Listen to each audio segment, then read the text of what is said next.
It's going to be a bit of a vocab lesson today, but these words are critical that you understand the meaning of because they do come up in the exam time and time again. So let's get started. Linguistically, you already know the difference between discrete and continuous variables. Imagine you're being asked how long something is. Would you be asked how much length it has or how many length it has? What about if you were counting balls in a box? How much balls or how many balls? If you would normally say how many, the variable is discrete. These can be counted. If you can be asked how much, the variable is continuous.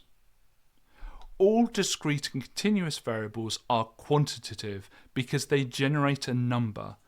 Remember it as quantity. If your variable isn't a number, then we say it's qualitative. These can be written, say, for instance, as sentences. Remember it as quality because a sentence can tell you a lot more than a number. Let's go through these questions. In this question, we're asked to find out whether the capacity of a water bottle is quantitative or qualitative. Remember, quantitative is quantity, which is a number, and capacity is a number, so it is quantitative. In this question, we're asked whether capacity of a water bottle is continuous or discrete. Now, is it going to be how many is the capacity or how much is the capacity? It's clearly how much is the capacity. Because it's how much, it must be continuous.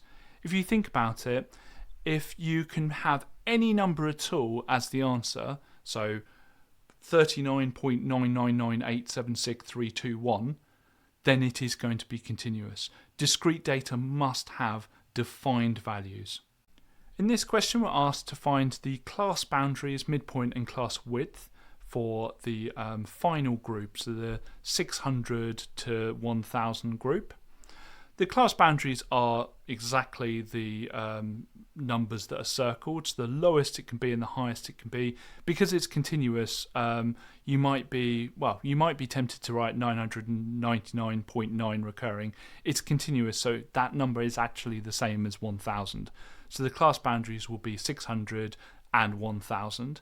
The midpoint you can find by adding the two numbers together and dividing by 2, and that will give us 800. It's just the halfway point, so you probably could see with this one it's going to be 800, but sometimes the groups are really horrible, like 1.74 to 8.63 or something. So just add them together, divide by 2. And the class width is just the range of the group. So we do 1000 take away 600, which will be 400 millilitres. Let's finish on this question. Jodie thinks shoe size isn't discrete because you can get half sizes. Explain whether you think she's correct. If you have an answer, write it in the comments below. And you can also come to onmaths.com or click the link in the description where you can access all our free A-level papers and predictions, and you can even save your scores with a free account. This video is part of a larger A-level course that you can follow along with at onmaths.com.